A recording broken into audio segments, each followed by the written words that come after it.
Stella, est-ce qu'il faut connaître le transgénérationnel de quelqu'un avant de l'épouser, avant de dire oui pour la vie? La réponse est complexe. Est-ce qu'on peut sauver nos enfants du transgénérationnel, de l'avenir vers lequel ils se dirigent? Oui, mais à une seule condition. Bonjour Stella, Bonjour. tu es psychopraticienne et tu as écrit un livre qui s'appelle Les héritages invisibles, qui parle notamment de transgénérationnel. Oui, tout à fait. Aussi bizarre que ça puisse te paraître, j'ai une amie qui est voyante et qui m'a dit que je bosserais sur mon transgénérationnel il y a quelques jours de ça. Au même moment, ton éditrice m'a envoyé ton livre et j'ai vu ça comme un signal. Incroyable. Ah, j'adore ces histoires. Qu'est-ce que tu entends par héritage invisible? Héritage invisible, ça veut dire que ce que nous transmettent nos ancêtres, eh bien c'est quelque chose qui ne se voit pas. C'est pas comme la couleur des yeux, la couleur des cheveux, ou bien un patrimoine, comme par exemple une maison ou des biens matériels. En fait, c'est invisible et il faut aller chercher les informations pour comprendre en fait qu'on est affecté. Est-ce que tu as eu un déclic à un moment donné de ta vie pour te mettre dans cette voie? Oui, j'ai lu le livre Aïe mes aïeux de Ancelin Schutzenberg. Et ce livre, il m'a complètement bouleversée. J'avais entendu parler des mémoires familiales rapidement. Il y avait quelqu'un de ma famille qui avait déjà consulté, d'ailleurs ma sœur et je crois ma mère qui m'en avait parlé il y a très très longtemps.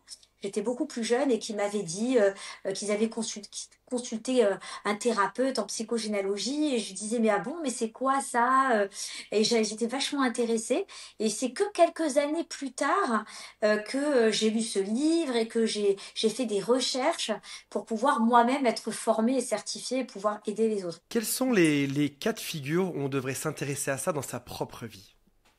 Off, quand on a des blocages, quand on vit des schémas répétitifs, des histoires d'amour chaotiques, quand une femme n'arrive pas à avoir d'enfants, quand on attire toujours le même type de personnes, de relations toxiques, quand on a des échecs au niveau professionnel, qu'on trouve pas sa voie, quand on trouve pas sa place, euh, et quand on a des peurs, des angoisses qui sont inexpliquées. Il y a beaucoup de cas, mais ce sont les cas principaux. J'imagine que beaucoup de tes clients doivent arriver, de tes patients doivent arriver et tout d'un coup découvrir avec stupeur que ce qu'ils pensaient n'être que de leur propre fait vient en fait de générations antérieures, de tes parents, grands-parents, arrière-grands-parents. Moi j'ai eu ce genre de révélation il y a quelques mois de ceci, en découvrant mon arbre généalogique, en découvrant mes histoires de famille.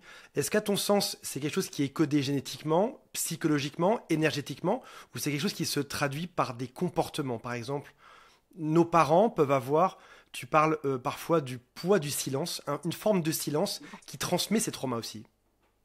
Alors, c'est tout ce que tu as dit. C'est Ok. pas un ou l'autre, c'est tout ça ensemble. En fait, ça apparaît dans l'ADN, puisque j'en parle dans mon livre L'épigénétique, mais c'est aussi des choses qu'on reproduit par mimétisme qu'on a vu de nos parents. Mais nos parents, eux, ils l'ont vu chez leurs parents à eux, qui sont nos grands-parents, qui l'ont vu aussi chez nos arrière-grands-parents. Et ça va se transmettre.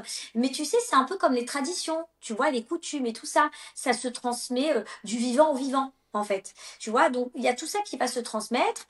Ça peut être aussi des mauvaises habitudes, ça peut être, voilà, il y a plein de choses qui peuvent se transmettre. Après, il y a des choses qui sont beaucoup plus invisibles, et comme des traumatismes, des peurs, des phobies, qui vont se transmettre quand même. Si par exemple, j'ai jamais connu mon arrière-grand-mère, bon, bah, si elle avait une peur inexpliquée, et ben, cette peur, je peux l'avoir, par exemple. Ça peut sauter des générations, par exemple. Donc prenons un cas de figure qui doit arriver dans ta vie. Une personne rate très souvent son couple avec Mhm, toujours les mêmes problèmes. Elle peut mhm. découvrir que sa mère a eu la même chose, ou son père, Oui, ses grands-parents, etc. évidemment. Ou alors je suis trompé et je découvre que je me traîne ça dans ma famille depuis très longtemps aussi. Oui, oui, ça arrive très souvent. En fait, il y a même, on s'est aperçu qu'il y a des arbres généalogiques. D'ailleurs, c'est pour ça que c'est bien de faire un arbre généalogique parce qu'on voit tout. Il y a des familles de divorcés, des familles de veuves, des familles de femmes seules, des familles de femmes trompées, des familles de femmes violées. alors je parle des femmes parce que c'est beaucoup plus fréquent, mais ça peut arriver aussi du côté des hommes, des femmes qui n'arrivent pas à avoir d'enfants parce qu'il y a eu des infanticides dans la famille, beaucoup d'avortements. C'est incroyable tout ce qu'on peut découvrir comme ça. Donc effectivement, oui, une femme, par exemple, qui attire les hommes toxiques, qui trompent, qui ne sont pas sérieux ou qui ont du mal à s'engager, eh bien ça peut être elle-même une fille de divorcée, par exemple, une petite fille de femme seule. Par exemple, son arrière-grand-mère, elle était veuve, sa grand-mère, elle était divorcée, sa mère, elle a été abandonnée par son mari, peu importe. Jusqu'où faut-il croire à ça? Il y a toujours des gens qui veulent croire et des gens qui ne veulent pas croire. Et je pense dans la croyance, il y a une forme de volonté, comme on Oui. peut vouloir croire en un Dieu ou ne pas vouloir y croire. Mhm. Oui.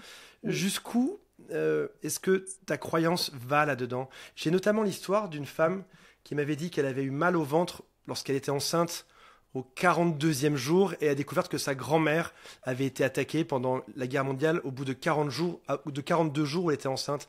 Est-ce que ça va jusque-là, selon toi? Oh oui, ça s'appelle le syndrome anniversaire en psychogénéalogie. En fait, il peut y avoir à certaines dates clés, eh bien, des dates comme ça qui se répètent. Par exemple, à la mort de l'arrière-grand-père, eh ben, le petit-fils naît, par exemple.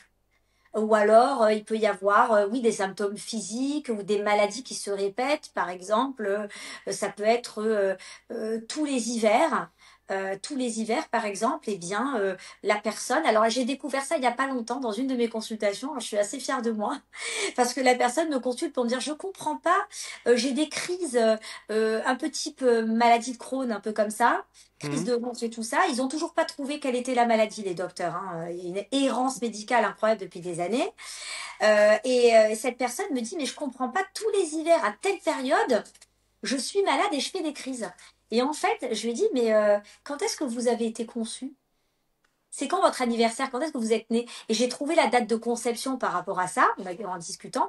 Et en fait, j'ai trouvé qu'en fait, c'était à la date de sa conception, à cette personne-là, qu'elle est toujours malade. Et je lui ai dit que certainement que ça avait été un enfant qui n'avait pas été désiré, ou en tout cas, il y a eu quelque chose autour de sa conception. Voilà. Ton travail, finalement, est-ce que c'est de la psychologie? Est-ce que c'est un travail d'enquêtrice? Comment est-ce qu'on fait lorsqu'on arrive au cabinet en face de toi? Comment est-ce qu'on travaille ça? Comme une enquête. Je prends plein d'informations, je pose plein de questions. La personne, elle parle, elle se souvient pas toujours de tout, elle se souvient parfois à la fin. C'est un peu décousu, hein, parfois. C'est un peu comme un puzzle, en fait. Hein. Et moi, en fait, là où la psychologie, elle va entrer en jeu, c'est que j'analyse la personne pendant ce temps. Les lapsus, je suis aussi psychanalyste, hein, les lapsus, ce que la personne, elle va, je vais lire entre les lignes, les informations qu'elle va m'apporter, ce qu'elle a comme symptômes. Tu parles de loyauté inconsciente. Qu'est-ce que c'est? Alors, la loyauté inconsciente, alors je vais te donner un exemple. Par exemple, ton arrière-grand-père, allez, on va dire dans toute ta lignée côté paternel, par exemple, les hommes étaient des ouvriers. Ok. Et pour eux, c'était impossible d'être intellectuel, de faire des études, etc. D'accord? Eh bien, par exemple, l'arrière-arrière-petit-fils, lui, eh ben, il va se bloquer. Il y a eu des cas comme ça. Au moment de passer son bac, eh ben, il va échouer. Il va tout faire pour rater son examen. Il va absolument vouloir rester dans le monde ouvrier, par exemple. Tu évoques le poids du silence que je comprends dans ma culture. J'ai des parents, j'imagine comme tout le monde, qui sont silencieux sur certains sujets. Comment est-ce que ce silence peut jouer un rôle dans la transmission du trauma? Alors, c'est vrai que ça, c'est plutôt du silence par la pudeur, exactement certaines cultures, etc. Mais en fait, ça se joue dans les traumas quand même, parce que, en fait, il ne suffit pas de parler pour transmettre un traumatisme. Il y a aussi le langage non verbal, il y a les peurs qui se transmettent, et puis surtout, ça se transporte dans l'ADN. Donc, en fait, on n'a pas besoin spécialement d'en parler. Je veux dire, si par exemple, tu as un parent qui a connu la guerre, il n'est pas obligé, même s'il ne dit pas à son enfant qu'il a vécu la guerre, imaginons qu'il vit une double vie, qu'il s'invente une vie et qu'il Oui. ne parle pas du tout de sa vie, l'enfant peut faire des cauchemars. de guerre. Il peut avoir peur quand il y a un pétard qui explose parce que bah, ça peut être des rappels par exemple, de bombes ou de grenades, peu importe, qui sont liés aux parents qui lui-même a connu la guerre, sans que l'enfant sache tout ça, par exemple. Il peut avoir des peurs, des cauchemars, des phobies, etc., sans qu'il sache que en tout cas, un de ses ascendants a vécu la guerre. Donc ça se transmet quand même, qu'on le veuille ou pas, de toute façon. Qu'est-ce que tu fais comme différence entre transgénérationnel et ce qu'on pourrait appeler, si on inventait le mot, de la culture familiale? C'est-à-dire qu'en gros, on t'apprend inconsciemment à répéter les mêmes erreurs. Est-ce que tu dirais que c'est la même chose, la culture familiale et transgénérationnelle? Bah, la culture familiale, pardon, je dirais que c'est plus de l'éducation. On est plus dans l'éducationnel. Alors que les transmissions, enfin les liens transgénérationnels, on est plus dans l'inconscient, on est dans les générations, donc c'est plus long, enfin dans le temps plutôt. Et puis on est vraiment dans quelque chose qu'on ignore. Comment est-ce qu'on se rend compte généralement qu'il faut regarder son transgénérationnel? J'ai envie de te dire qu'au quotidien, ce qu'on vit, ce que je vis, probablement ce que tu vis, toi t'es encore dedans, c'est peut-être encore différent, mais ce que les gens vivent a l'air très réel et très actuel. On a du mal, moi il m'aura fallu pas mal d'expériences de vie pour que je réalise que ce que je vis était peut-être juste une répétition de ce que mes parents et grands-parents ont vécu. Comment est-ce qu'on en prend conscience? À quel moment on se dit là, je rejoue un scénario? Soit parce qu'on en discute avec notre famille, c'est-à-dire qu'en général, on voit chez les frères et sœurs, les cousins, cousines, les oncles et tantes, qu'il y a des choses qui se rejouent, qui se ressemblent. Avec l'âge, c'est pas quelque chose qu'on voit à 20 ans, hein. Mais en général, en prenant de l'âge, on s'aperçoit qu'on n'est pas le seul dans la famille. C'est ça qui met la puce à l'oreille. Et t'as raison, il aura fallu que j'arrive probablement vers mes 40, 45 ans, 50 ans pour comprendre, pour avoir un œil d'adulte sur mes parents. Tu sais, on peut C'est ça. penser qu'à 18 ans, on devient un adulte, mais vis-à-vis de ses parents, on est toujours l'enfant, même C'est encore ça. Il faut aujourd'hui, attendre d'avoir soi-même des enfants pour pouvoir comprendre ses pour propres parents. comprendre ses propres parents. J'ai une vision sur mes parents qui est très différente, qui est très bienveillante aujourd'hui, Oui, sans aucun jugement, et on a une relation d'adulte, je reste leurs enfants, oui, mais d'adulte à adulte, et c'est là que je prends conscience de choses, donc j'imagine que ton audience a plus de 30 ans, 35 ans, j'imagine. oui, oui. Alors, je rebondis juste sur ce que C'est tu des vieux disais. comme moi. Alors, non, non, non, on n'est jamais vieux. Moi, je dis, On n'est on jamais n'est vieux. jamais vieux. Ça, c'est dans la tête. Mais je rebondis sur ce que tu disais. En fait, c'est qu'on est plus tolérant. C'est ça que tu veux dire. On est plus tolérant envers ses propres parents parce qu'on comprend. Et ce que tu dis, en fait, oui, par rapport aux gens qui me suivent et aux transgénérationnels, les gens qui ont acheté le livre et qui sont hyper intéressés, ce sont des gens qui ont des enfants. Mais pas que. Il y a quand même des jeunes qui n'ont pas encore d'enfants. Tu Qui sais, s'intéresse à ça. aujourd'hui, ouais, aujourd'hui, on ça commence à se démocratiser quand même, et je suis aussi là pour ça. J'ai vraiment envie d'en parler à grande échelle. Tu parles de destin hérité. J'imagine qu'on a tous un destin hérité. Est-ce qu'on peut s'en libérer? Est-ce qu'on doit vivre avec ça? Les deux, les deux. Il y a des choses qu'on doit accepter. Il y a des choses qu'on peut changer quand on sent qu'on peut changer, et surtout quand on a un vrai mal-être à cause de ça, on doit tout faire pour changer. Il y a des choses, je pense qu'on peut accepter, et tu sais, même des choses négatives qui peuvent finalement être une force. Le corps joue un rôle dans cette mémoire transgénérationnelle. Qu'est-ce que tu as eu comme exemple où des symptômes physiques sont révélateurs d'un trauma psychologique? Des maux de ventre en symptômes physiques, des sensations d'étouffement. Beaucoup, ça revient beaucoup, ça. Des sensations d'étouffement. J'ai un exemple d'une personne qui est décédée dans un incendie. On suppose que la personne, bien sûr, évidemment, a étouffé. Mais les problèmes de santé, ça revient vachement. Les cancers, par exemple. Ça revient. Est-ce que tu te souviens du cas de figure qui t'a le plus marqué? Un accompagnement, un témoignage reçu? Quel est celui qui t'a le plus, pas choqué, mais ouais, celui que tu racontes souvent et dont tu te rappelles? C'est celle d'une jeune femme qui était venue me voir parce qu'elle n'arrivait pas à avoir d'enfant. Bon, elle avait pratiquement tout essayé. Elle pensait à l'adoption, elle pensait, enfin, elle savait pas trop ce qu'elle devait faire. Et le suivi n'a pas duré longtemps. Je me suis pas tout de suite rendu compte que c'était d'origine transgénérationnelle, mais assez rapidement quand même, parce que je pose les bonnes questions en général pour gagner du temps. Et en fait, en discutant, en consultation, je me suis aperçue que, enfin, à la base, on n'avait pas fait le lien, enfin, c'était pas par rapport à ça, mais en discutant, elle me dit que sa mère a été violée et aussi que sa grand-mère a été violée. Voilà. Et du coup, elle aussi. Donc, ça fait 3 générations de femmes violées.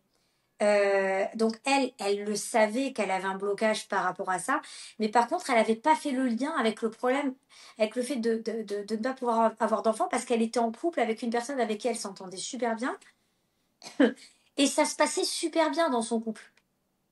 Donc elle pouvait pas imaginer que le blocage pouvait venir d'ailleurs. Elle pensait qu'elle avait des problèmes de santé, sauf que les médecins ne trouvaient pas quel était le problème. Tous les examens étaient bons. Donc en fait, on a identifié d'où ça pouvait venir. Alors elle a été tout de suite d'accord avec moi, hein. Pour elle, c'était une évidence.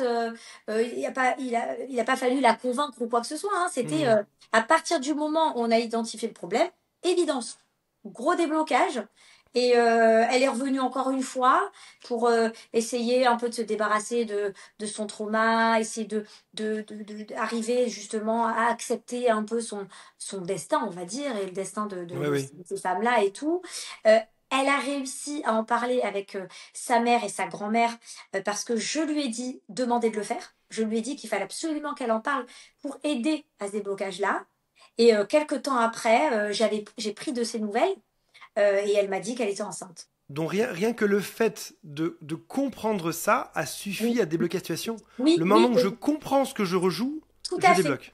Oui, d'ailleurs, j'en parle dans mon livre. Le fait juste de prendre conscience, ça peut guérir. Et d'ailleurs, son médecin, il a été stupéfait. Ça tombe à point nommé pour ma prochaine question, qui était celle que je vais te poser avec une très belle transition.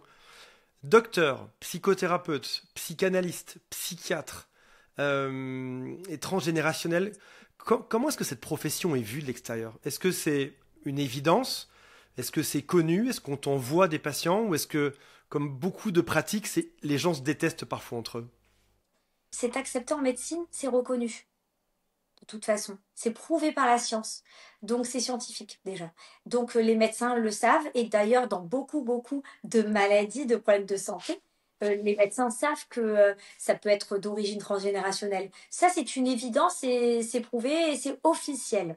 J'achète ton livre déjà. Est-ce que déjà avec le livre, je peux faire un autodiagnostic tout seul? Oui, alors, le livre, déjà, c'est une thérapie à lui tout seul. Il est assez complet. J'explique tout, je décortique tout, je donne des exemples. Et en plus de ça, je donne des outils. Donc, il est vraiment complet de chez complet, le livre. Et il y a des gens qui n'osent pas aller voir un thérapeute. Il y a des gens qui n'ont pas les moyens. Bref, plein de raisons. Et ce livre aussi, il est là pour ça. Et il est là aussi pour donner le déclic aux gens, peut-être d'aller pousser la porte d'un cabinet et d'aller consulter. Tu vois? Donc, soit les gens vont prendre conscience tout seuls, ils vont avoir le déclic tout seuls et ils vont faire leur autothérapie, pourquoi pas. Soit ils vont avoir le déclic et la motivation pour aller consulter, ou soit ils vont avoir envie de faire une enquête familiale, c'est-à-dire ils vont Et commencer à aller comprendre les choses. poser des questions, etc., faire leur arbre généalogique et tout. Allez, cas de figure, mise en situation. J'achète ton livre, Héritage invisible de Stella Amiar, chez Très Daniel. J'adore ce livre et je te consulte demain. Est-ce qu'il faut être présent en vrai? Est-ce que ça se fait à distance? Est-ce que ça se fait par téléphone, en visio? Est-ce qu'il y a un fonctionnement ou qu'importe? Bonne question, peu importe. Moi, je travaille en Peu visio ou par importe. téléphone. J'ai fait les deux. Je te contacte. Combien ça coûte une séance? Combien de temps ça dure? Combien de temps... Je t'avouerai que c'est quelque chose de... Ma voyante m'a dit il y a quelques jours, Antoine, ça va t'arriver, donc découvre ça. Alors je paye Alors, combien? Combien ça vaut? Combien de en temps? moyenne, en moyenne, c'est 80 € la séance. C'est une séance de trois quarts C'est d'heure, c'est assez ça? onéreux, ouais. Sinon, j'ai la séance d'1 heure qui coûte 100 €. C'est la D'accord. grosse séance. Il en faut une, deux, 10. C'est comment ça Alors, marche? je vais t'expliquer. En général, ce que je conseille, et les gens de toute façon le font, c'est une question de bon sens. La première séance, ils essayent de prendre au moins 1 heure. C'est la première. on fait connaissance et tout. Et les prochaines séances, 45 minutes, ça peut suffire. Voilà, donc J'ai payé en ligne, on s'appelle. Et là, je te dis la chose suivante, accroche-toi bien. J'ai un malaise qui est diffus. Oui, parfois j'ai mal au ventre, on me le dit même souvent. J'ai des relations parfois toxiques. J'ai posé des questions à ma famille, mais j'ai pas plus d'infos que ça. Sur quoi on part dans ce cas-là, sachant que tout ce que je dois savoir, je le connais déjà plus ou moins. ouais, Mes grands-parents ne sont plus là. ouais. Comment est-ce qu'on avance après? Qu'est-ce que tu fais avec moi? Comment tu vas Bonne t'en sortir? question. Je vais d'abord te poser des questions sur ta vie à toi, maintenant, aujourd'hui. On va commencer Sur ce comme que ça je fais. d'abord. C'est une On vraie va psychothérapie, étudier mon présent pour connaître mon passé. évidemment. On va commencer par le présent. Mais alors, dans le présent, parce que je suis donc praticienne en psychothérapie, hein, je fais de la psychothérapie. Donc là, on est dans la psychothérapie pour l'instant, ok? On n'est pas dans le transgénérationnel. Donc on commence comme ça. Je vais te poser des questions. Aujourd'hui, comment tu te sens? Je vais faire une anamnèse. Quels sont tes symptômes, etc. La vie d'aujourd'hui. Et petit à petit, chronologiquement, on va repartir à ta naissance. T'as compris? Comment ta mère, elle a vécu sa grossesse? Je sais pas. Ok, tu es né dans quelles conditions? Ah, j'étais prématurée. Hmm. J'étais en couveuse. Ah, ok. Ah, j'avais un frère jumeau, il est mort dans le ventre de ma mère. Ah, ok, je découvre des choses. Mes parents ont divorcé, mon père a trompé ma mère, etc. Hop là, le patient va se livrer, il va me raconter toute son enfance. Et c'est de là que je vais partir, c'est de son enfance, et je vais remonter petit à petit à ses parents. Je vais voir mon père, je te confie tout, parce que c'est la fête des pères dans quelques jours. Et Oui. ma mère, c'est peut-être aussi le cas des gens qui nous regardent aujourd'hui, quelles sont les questions qu'ils sont bonnes à poser à nos parents lorsqu'ils sont encore sur cette terre? Est-ce qu'il y a Oh, un top 5 des questions généralistes qu'on peut poser à nos parents pour découvrir des choses sur nous? oh oui, bah comment ils se sont rencontrés? Si tu as été un enfant désiré, ça veut dire est-ce que tu as été un enfant programmé ou est-ce que tu es arrivé comme ça un peu par hasard? Est-ce que avant toi, il y avait peut-être d'autres... tu sais, il peut y avoir un avortement, une fausse couche, par exemple. Ça peut arriver très souvent que l'aîné n'est pas l'aîné. Alors ça, c'est quelque chose qui arrive très souvent en psychogénéalogie. L'aîné croit qu'il est l'aîné, mais en fait, il n'est pas l'aîné. Tu vois? Il y avait quelqu'un d'autre avant. Ok? Donc, surtout aux époques plus anciennes où, bon, il y avait beaucoup médicalement, on était un peu moins, c'était moins poussé, donc il y avait beaucoup Clairement. de bébés qui mouraient, etc. Bon, c'est, voilà. Donc, des questions comme ça, et puis peut-être aussi, T'imagines pas à quel point ça me parle ce que tu me dis là, à l'instant là. Je recommande tout le monde d'aller poser les questions. Est-ce oui, que, si on reste juste sur cette question une, parce que mhm, j'imagine qu'il y en a deux, trois, sur cette question une de savoir comment s'est passée leur rencontre, comment s'est passée la naissance, etc. Tu peux aussi tomber face à un mur de pierre de gens qui, ça fait 20 ans, 30 ans, 40 ans, 50 ans qu'ils t'ont rien balancé. T'arrives tout d'un coup à un repas, coucou la famille, au fait, j'ai été désiré ou pas? J'imagine qu'il y a une non, sorte déjà de blocage, peut-être aussi de bienséance qui est de ne pas dire les choses pour pas oui. traumatiser l'enfant le jour de la fête des pères. Écoute, mon chéri, non, t'étais pas désiré, t'es arrivé par surprise. Non, Comment est-ce c'est qu'on pas comme ça identifie qu'il faut ça? faire. C'est pas comme ça qu'il faut faire. Ah bah justement, on y arrive. Comment est-ce Ces qu'on fait? conseils, on me les demande souvent. Mais comment je peux faire pour parler et tout?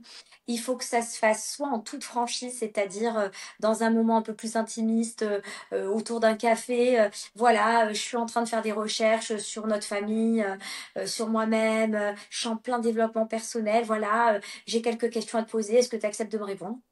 En toute honnêteté. Et ça passe mieux que tourner autour du pot. Est-ce qu'on fait comme au FBI, on interviewe l'un, puis l'autre, et puis on compare les versions après derrière? Ouais, mais à part, peut-être. Avec une Peut-être à part. lumière sur le visage? Ben, il faut pas, il faut que ce soit, ça se fasse en toute détente, hein. Faut que ce soit vraiment ambiance détendue et tout, avec un peu d'humour. Faut vraiment détendre l'ambiance, quoi. Pas ambiance FBI du tout, même si dans le fond, c'est un peu ça. Mais tu sais, parfois, alors s'il y a peut-être des policiers ou des gendarmes qui verront la vidéo, qui vont peut-être rire, mais tu sais, parfois un policier, en garde à vue ou quoi, quand il va poser des questions, il va tourner un peu autour du pot, il va un petit peu, euh, comment, pour piéger un peu la personne, il va poser voilà, poser un peu des questions pièges, être un peu sympa. C'est le Hmm. travail de la police aussi de faire ça. Tu sais, ne crois pas, ils interrogent pas comme ça les gens. C'est parfois un peu plus subtil, etc. Donc, tu vois, tu peux faire. Non, je te dis, c'est une vraie enquête policière, en fait. On C'est a pareil. reçu Olivier Mas de la DGSE la semaine dernière, qui est notre Ah, FBI j'adore. français, Ouais. qui a expliqué l'une des plus célèbres interviews où il avait versé du rhum dans le verre de la personne pour le faire parler, et il a eu toutes les infos. Peut-être, et en rappelant que c'est toujours à consommer avec modération, que servir un Ouais, verre à ouais, son ouais. père ou à sa mère permettra de délier pas mal de langues. Oui, ça veut dire qu'en fait, il suffit de mettre à l'aise la personne. Et c'est ce que font les policiers. Ils mettent à l'aise le coupable, l'accusé, en fait, pour que la personne sorte des infos et parle et se rende. Tu vois? Et je pense que vraiment, il faut mettre une bonne ambiance. Et puis, oui, pourquoi pas dire la vérité en disant que c'est toi qui te poses des questions pour toi, pour ta vie à toi, que c'est pas du tout pour être intrusif ou quoi. Tu vois? Ça, je pense qu'il faut vraiment mettre la bonne ambiance et pas pendant un repas de famille et tout. Non, ça vraiment, Ok. ça, c'est trop déplacé, quoi. Voilà. Un peu l'air de rien, au moment où on va sur le balcon, on regarde un peu la vue, on dit tiens, en fait, je pose des questions, etc. Ok. Comment vous vous êtes connu? Est-ce que je suis le premier ou pas? Est-ce que j'ai été désiré? Qu'est-ce qu'il y a d'autre comme question qu'on peut poser? Bah, s'ils ont des infos, eux, sur leur enfance, Ah, quel pas type mal. d'enfance ils ont eu, ça c'est vachement important quand même. Est-ce qu'ils ont été heureux? Est-ce qu'ils s'entendaient avec leurs frères et sœurs?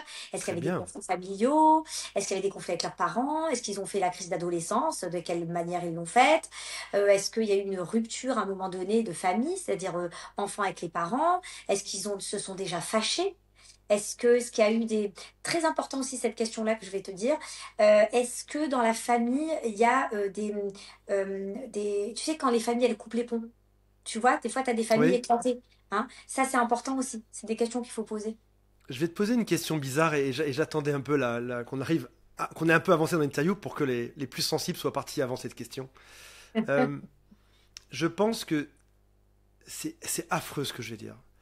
Je pense que si on avait la cartographie de l'autre, et notamment de sa famille, de sa constellation, au moment de la rencontre, pas comme une carte GPS, mais comme une forme d'historique, Ouais, un ouais, CV. Voici ouais, comment ouais, est c'est ça. ce qui s'est passé dans ses relations précédentes, voici comment était sa naissance, voici comment ont été ses parents, ses grands-parents, ses arrière-grands-parents.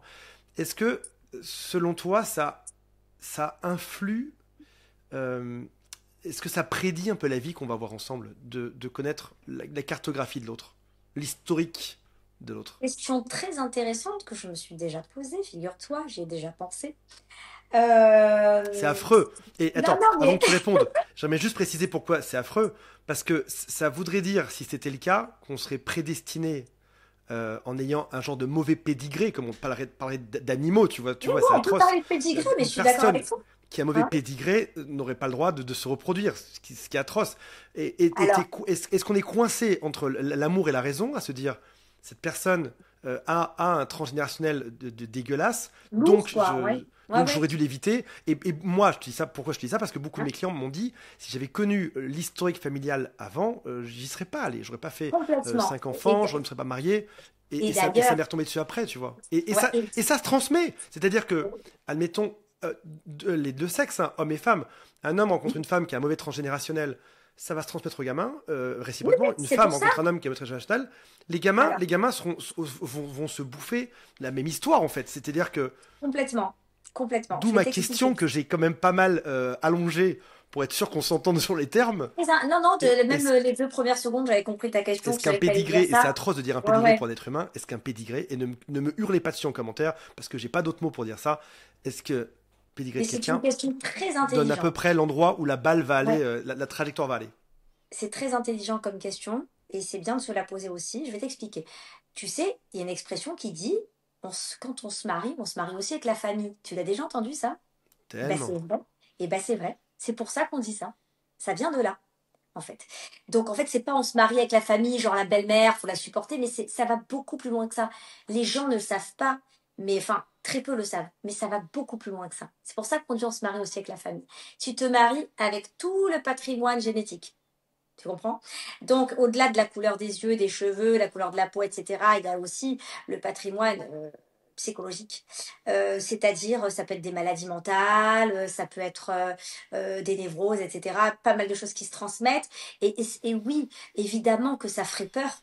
Parce que on sait très bien que il y a beaucoup, beaucoup de choses on sait que tout, en fait, se transmet à nos enfants. Et quand on rencontre une personne, on est censé faire des enfants avec cette personne-là, quand on veut fonder une famille en tout cas. Et donc, on se pose la question. Et déjà, même sans connaître le transgénérationnel et tout ça, on devrait déjà enquêter sur la famille vivante. Hein? Faut aller regarder chez la belle-mère, le beau-père, les Est-ce que ça veut beaux-parents, dire les que sur belles-sœurs, les l'hôtel de beaux-frères. mariage, il devrait y avoir un petit stand à côté avec toi dessus qui dit attention, voici dans quoi vous allez aller, les amis. Est-ce qu'on Alors, devrait avant venir le te voir au mariage, passage avant le mariage? quand ils se rencontrent, enfin, au moment où ils se Quand ils rencontrent, se vous pouvez rencontrent? venir me voir. Je vais te dire, tu sais, à un moment donné, à une certaine époque, ils faisaient des prises de sang. Je sais pas si tu es au courant. Non. C'est pas notre époque à nous, c'est avant nous. En fait, ils faisaient des prises de sang pour les maladies, pour être compatible au mariage. T'imagines? Waouh. C'est-à-dire que pour aller se marier, en fait, il fallait faire une prise de sang. Et sinon, t'étais pas autorisé à te marier. S'il y avait des tares dans la famille, non mais sérieusement, s'il y avait des tares et tout ça, s'ils s'apercevaient de certaines choses, maladies héréditaires et tout, ça posait problème. À Ça quel point, existait. et c'est une question très sérieuse, et j'imagine qu'il n'y a pas de statistiques fiables dessus. À quel point ton passé détermine ton futur? Au point, au moment où en fait c'est un handicap dans la vie. Au moment où tu ressens que tu étouffes ou que tu es pas à l'aise, que tu as un mal-être, que tu es pas bien dans ta vie, que tu es triste, que tu as une profonde tristesse que tu sais pas pourquoi, c'est à ce moment-là. Parce que tu peux très bien vivre en ayant une histoire familiale chaotique, intragénérationnelle chaotique. Et tu peux très bien vivre et réussir ta vie. J'ai cette espèce d'image qui me vient à chaque fois en tête, une espèce de lignée. Moi, dans mon cas, qui est graphiquement, qui est écrite. Tu vois la Mhm. lignée, parents, grands-parents et grands-parents, jusqu'à 1600 Mhm. quelque chose. Et j'ai l'impression que certains peuvent s'échapper de cette lignée, parfois, mais les enfants vont transmettre encore. Et certains s'en échapperont peut-être dans l'eau, mais j'ai l'impression que le destin pour beaucoup est scellé, en fait. Pour ceux qui s'y intéressent pas, en tout cas, le destin sera scellé. Ouais, ouais, c'est notre responsabilité en fait. On est responsable de ce qu'on fait de notre vie et de ce qu'on va transmettre à nos enfants. Et ça, je le dis dans le livre. En fait, on reçoit, mais qu'est-ce qu'on va faire de ce qu'on reçoit? C'est comme si je te disais, voilà, tu as gagné 1 million d'euros au loto. Hmm. Qu'est-ce que tu vas en faire? Tu vas me dire, ouais, moi je vais investir dans l'immobilier, je vais m'acheter une Ferrari, et le reste, je vais faire des voyages. L'autre, il va dire, moi je vais tout dilapider dans les casinos. Et l'autre, il va dire, bah, moi je vais laisser plus tard pour mes enfants. Chacun va en faire ce qu'il veut de cette somme d'argent. Tu comprends? Tu es responsable à partir du moment où tu reçois. Quand tu découvres à 40, 45 ans, 50 ans, 55 ans, avec ta vision de la vie, que le transgénérationnel existe, parce que tu as posé les bonnes questions, parce que tes parents finissent par sortir les infos au bout d'un moment, euh, tu te dis, mince, il y a des enfants là-dedans. Moi, je peux peut-être m'en sauver, guérir la chose. Comment est-ce qu'on sauve ceux du dessus, j'ai envie de te dire, t'as des parents, des fois, ils ont 80, 90 ans, est-ce que ça vaut le coup de les sortir de ça ou pas? Maintenant, les plus jeunes, est-ce qu'on peut sauver un enfant de son transgénérationnel? Oui, bien sûr que oui. Ça peut être en ayant un dialogue, ça peut être en écrivant une lettre, ça peut être surtout en ne reproduisant pas les mêmes erreurs. Voilà quoi, en donnant parfois une autre éducation.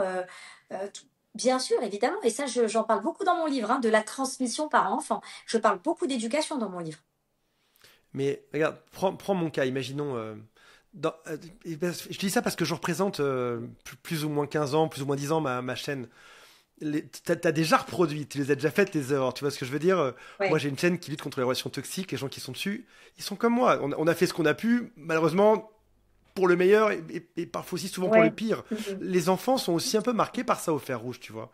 À quel moment j'ai le sentiment que toi tu dis qu'on peut toujours être positif et se dire que dans tous les cas ça ira, on peut toujours s'en sortir. J'ai une autre impression, c'est qu'une fois sur deux, des enfants seront marqués par ça et s'en sortiront pas, ils vont juste transmettre. Pas forcément. S'ils font une thérapie, non. Mais pas forcément en faisant une thérapie, ça peut être une discussion, par exemple, parent-enfant, c'est-à-dire l'enfant qui a été marqué discute avec son parent. Le parent peut dire, tu sais, je regrette, j'ai fait des erreurs quand j'étais jeune, tu sais, surtout, fais attention à toi pour plus tard. Par exemple, hein, tu sais, rien que ça peut être libérateur, hein, par exemple, tu vois. Ça peut être l'enfant lui-même qui est très intelligent, qui comprend, qui est très éveillé, qui est très ouvert d'esprit et qui n'a pas envie de reproduire la même chose que ses parents. C'est-à-dire qu'il y a quand même beaucoup de gens, d'eux-mêmes, hein, comme ça, par eux-mêmes, hein, qui n'ont pas envie de reproduire la même chose. Hein. Donc il y a plein de gens qui se sauvent tout seuls, quoi, Oui, sans faire de j'ai thérapie. l'impression qu'on est un peu différents, toi et moi, sur ce sujet. Peut-être de mes expériences personnelles, peut-être de mes clients aussi qui sont venus me voir, parce que je représente un certain type de population, peut-être aussi. Toi, quand tu en parles, j'ai l'impression que le simple fait, par exemple, d'énoncer ça à ses enfants, ou à ses amis, ou à ses parents, va débloquer. Et j'adore cet optimisme. Et je suis la personne, probablement, moi aussi, la plus optimiste sur Terre. Pour autant, je vois le transgénérationnel comme un rouleau compresseur, comme quelque chose dont il est très compliqué de s'extraire. J'arrive sur mes 50 ans, il a fallu que je me batte pendant toute une vie pour me sortir de mes schémas de dépendance affective, de Mhm, mes troubles, de mes peurs, de mes mhm, relations mhm. déglinguées, de mon Ouais. transgénérationnel aussi. Il m'a fallu une vie, une vie entière Mhm. de lutte. Là où toi, j'ai l'impression que tu t'arrives avec euh, plus d'optimisme et plus de, pas de légèreté, mais tu vois ce que je veux dire, genre, Ouais. allez, allez, on en parle un petit peu et ça va déjà débloquer des choses, tu vois. Alors, déjà, ça dépend des cas, hein. Il faut savoir que lorsque le parent fait une thérapie, les enfants sont libérés aussi. C'est automatique, d'accord? Ah, Ouais, ça c'est automatique et c'est ce que je dis en psychothérapie. On n'est pas du tout dans le transgénérationnel là, hein. C'est même en psychothérapie, d'accord? Donc c'est déjà important que le parent de son vivant fasse une thérapie pour que les enfants qui sont là aussi en bénéficient. Indirectement, ils en bénéficient quand même. D'accord. Ça, c'est une chose. Deuxièmement, c'est pas si léger que ça. Dans certains cas, évidemment, ça va être beaucoup plus facile. Hein, ça dépend des familles, de l'ouverture d'esprit des ça gens. dépend de l'héritage. Évidemment, mais c'est comme dans tout, c'est comme en médecine. Il y en a qui vont guérir plus vite d'une maladie que d'autres. Tu vois, c'est toujours pareil, quoi. Toujours le même truc qui revient. Donc, non, cette légèreté, cette positivité, c'est plutôt de dire, en fait, quand on veut vraiment s'en sortir, on peut. Toi, tu me dis, oui, mais moi, j'ai mis du temps. Oui, mais c'est déjà bien. Bah, il faut voir le positif. Ça Bien aurait pu ne sûr, pas jamais arriver. Bon, grâce à bien toi sûr. et grâce à ton travail, en fait, c'est ce que je dis dans Mais mon livre. Tous ceux qui liseront le livre, ils le verront. C'est ce que je dis dans mon livre. C'est pas pour soi qu'on fait du transgénérationnel. C'est pour les générations futures. C'est pour nos enfants, nos petits-enfants. On le fait pas toujours pour nous. Quand on le fait sur le tard, c'est pas, c'est une thérapie qui est loin d'être égoïste. On le fait, déjà, il n'y a pas d'âge, parce qu'il n'y a pas d'âge pour comprendre d'où on vient, pourquoi on a fait toutes ces erreurs toute sa vie. C'est vachement libérateur de comprendre. Même si tu vas pas mieux, et même si tu me dis, mais ouais, mais finalement, ma vie, elle est encore compliquée, je t'assure que tu te sens soulagé déjà de comprendre. Donc, au final, il y a du positif, dans tous les cas. je sais pourquoi ma voyante voulait que je parle de ça, parce que j'ai eu parce que j'ai eu mes réponses aujourd'hui. Bon, Un ça va, immense je suis merci fière de pour moi. ton, un immense merci pour ton temps. Vous pourrez Merci à toi. trouver le livre Héritage invisible aux éditions Trait Daniel de Stella Amiard dans toutes les librairies et aussi sur Amazon. Je mettrai les liens juste en dessous. Merci. Merci à toi. Merci beaucoup.